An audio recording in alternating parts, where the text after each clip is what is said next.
Alright, so first things first, what we're going to do is we're going to get into your Minecraft saves folder. There are many ways to do this, but I'm going to show you the way through the Minecraft launcher like so. We're going to go into installations, and we're going to pick whichever instance of Minecraft you are going to be playing on, or wherever your world is saved. In this case, it's going to be here for me, and we're going to go into, it's going to open up this folder here. We're going to go into saves. We're going to go into the world you want to use. In this case, it's tutorial. And then we're going to go into this data packs folder here. If you do not have a data packs folder, go ahead and make one exactly as it says here. Now what we're going to do is we're going to create a new folder, and we're going to call this one tutorial. You can call this one whatever you would like. No need to worry about spaces or any of that. Just call it whatever you want. We're going to go into here. I'm going to create two new things here. We're going to create a folder named data, all lowercase. And we're going to create a file named pack.mcmeta. I'm going to go into here, and we're going to go into the pack.mcmeta file. And I'd recommend you install something like VS Code or something similar.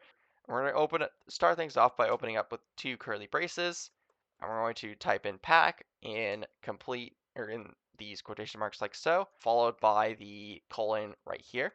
Another set of curly brackets, curly braces, whatever you want to call them, and then in quotation marks, type in description. At the end of that, put a colon like so, and then put some more quotation marks here, followed by a comma, and then basically describe what your data pack is going to be. In my case, it's just a tutorial. Then we're going to go create another thing called pack_format. Again, this is in quotation marks, followed by a colon, and then we're going to type in a number. Depending on your Minecraft version, this will vary, but because as I am on the latest version, which at the time of recording this is 1.21.8, it is going to be 81. This may be different depending on your version, so if you're on a different one in the future, look up the Minecraft wiki to make sure you're on the right one. Now we're going to go into the data folder, and this is where we're going to get into doing some cool stuff here. So we're going to create another folder here. We're going to call this one whatever you want, but remember, it can only be in lowercase, and there cannot be spaces, and only certain symbols like underscore are allowed. Other than that, it should be fine. Again, yeah, make sure it's all lowercase.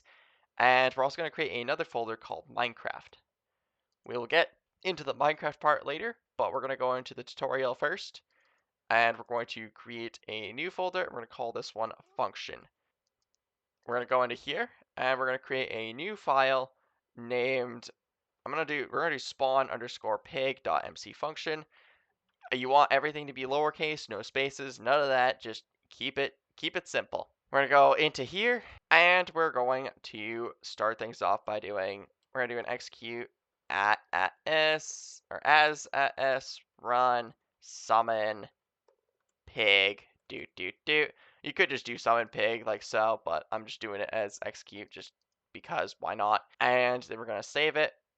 And there we go. That's our function here. We can create another one that we're just going to go into empty file here. We're going to call this one spawn_cows.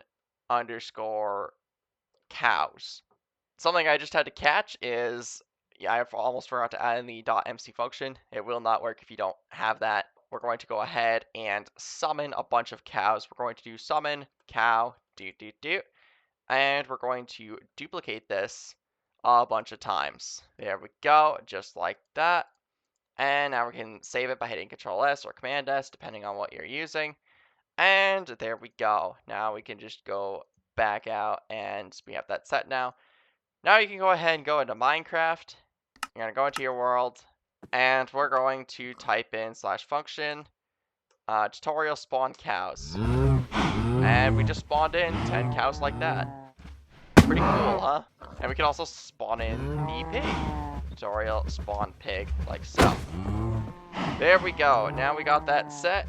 What we're going to do now is we're going to go back into the function folder, and we're going to go back and go into the Minecraft folder, and we're going to create another folder called tags.